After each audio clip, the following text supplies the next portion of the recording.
तारीख संडे को मेरे पास एक पेशेंट आई। तो ये पेशेंट आई, ये बाहर से एक यूएजी करके आई जिसका रिपोर्ट मेरे पास है।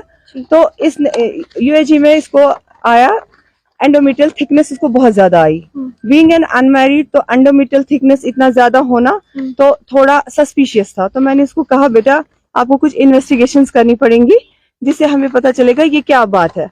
तो हमने उसको रीजन बोले कि मतलब आत्मवंश है कहाँ। इससे सबसे पहले हमें प्रेगनेंसी रूल आउट करनी है, उसके बाद हमें देखना पिट्यूटरी का कोई कॉज है, फिर देखना एंडोमेट्रियम का कोई कॉज है।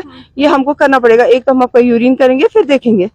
जब हमने इसको भेजा यूरिन टेस्ट के लिए, पहला यूरिन टेस्ट किया तो वो पॉजिटिव आया प्रेगनेंसी के लिए। आपके पास वो हाँ ये है उसका यूरिन टेस्ट। तो ये देखिए, तो जैसे ही हमने ये देखा ना तो वी वर शॉक्ड। तो मैंने अपने स्टाफ को कहा नहीं ये अनमैरिड है और एक करो।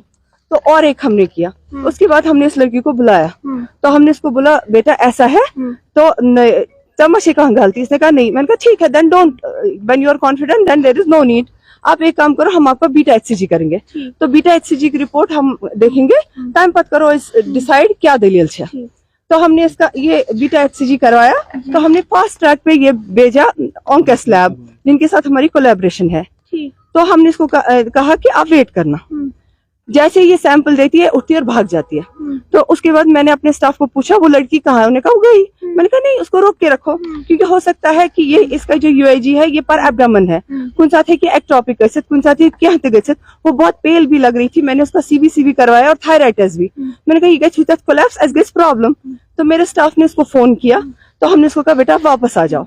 तो उसने कहा नहीं मैं क्यों वापस आऊंगी भाई, हमने क्या किया था। हमने कहा आप आ जाओ, मतलब आर्थिक प्रॉब्लम को हमने आपको बोला वेट करने के लिए। उसके बाद मेरे स्टाफ ने उसको 2-3 फोन किया, उसने रेस्पॉन्ड नहीं किया। ऐसे बस ठीक है क्या करो। मैंने पहले सोचा था ये अनमैरिड लड़की है, मैं जितना हो सके मैं मतलब बकर अल्लाह ताला करा पर्द, ठीक है।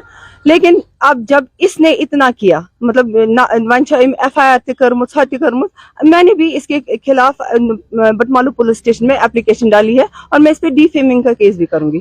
मतलब कुछ दिनों पहले मेरे यहाँ ना कुछ एम्प्लॉयज थे जिनको मैंने मतलब निकाला क्योंकि उनने चोरियां की थी। मुझे लगता है somewhere she has been plotted by them और बाय सम एनीबॉडी। मैं वही कह रही हूँ कि मैंने हमेशा बोला है कि अगर आप ऐसा करें तो 2 साइड स्टोरी सुनो ना, एक साइड क्यों सुन रहे हो। क्योंकि हर कॉइन के 2 पहलू होते हैं। आप एक पहलू तो दिखा रहे हो, दूसरा दिखाई नहीं रहे।